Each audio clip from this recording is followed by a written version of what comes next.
I think this morning I talked about digital identity as being both resources, things that we gather, artefacts we create and things we gather from our virtual interactions to use in various ways to pursue our own aims and purposes as learners, as teachers in our life. So it has that function of being a resource, a set of resources that we can deploy, but it is also the work we do on those resources. It's the work we do to curate and narrate who we are around those resources, to make sense of them. I guess it's the work we do of sharing them in certain ways. So then, for me, digital identity both has that kind of very rational and worked sense of who I am presenting right now to you, who I'm presenting to particular social groups that I interact with online.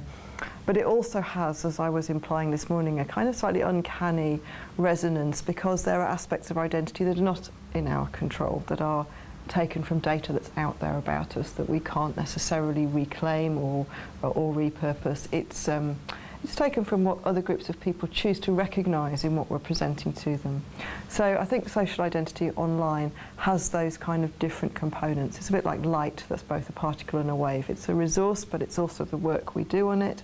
It's a constant piece of work, and it's something we can rationally bring. It's our kind of ego work, if you like, and at the same time, as we were talking about this morning, it has that, not necessarily a shadow side, because it can also be productive. There can be serendipity to the unknown and to the unconscious on the web, but it has that side which is out of our control, that constantly slips beyond our reach into the spaces we enter and through the data that we shed every time we go online, whether we want to or not.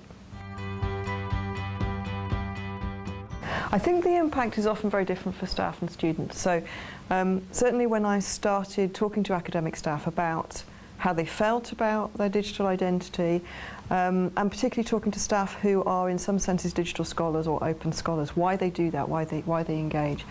There was a real sense of fun, of their passion for their subject, of their desire to be seen online, so to share their content with more students, to share their ideas more broadly.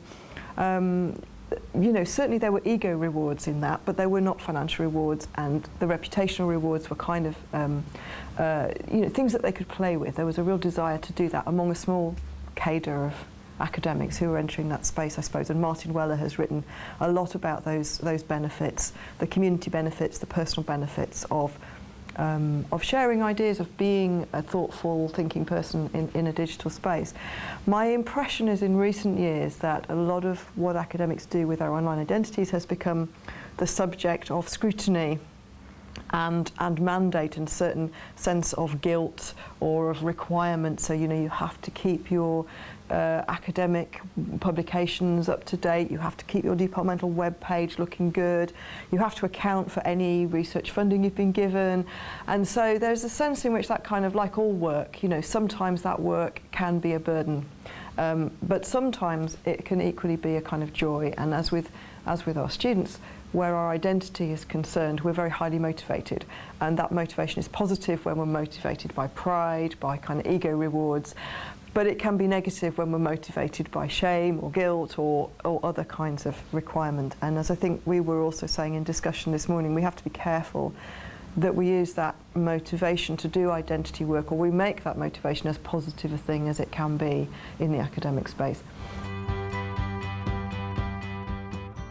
I think for learners, and I don't want to caricature learners, for those learners that are digitally engaged and have a very active social life online, the issues are perhaps different, and for those learners it may be that they just simply don't perceive the academic space as one where they can have an identity that they can play with. They're so busy trying to just meet the requirements, that we set upon them, trying to understand what our criteria of judgment are in the academic space, that they don't feel able to play. And that's true in all kinds of ways. Learners often struggle to take a stand when we ask them to argue a particular point, because they don't feel confident to take up an academic identity, and that's equally true online. And as we were saying this morning when we were talking about this, how can we model to students positive ways of standing in an academic place to engage digitally, or positive ways of putting their point of view, of collecting material which has academic value and saying that it's theirs. And all of those are kind of complex issues for learners that are navigating the academic space for the first time, or a professional space. It might be their subject area space.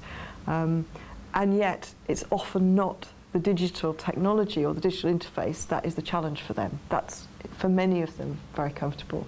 It's the different criteria of judgment that are going to be placed on them in those spaces.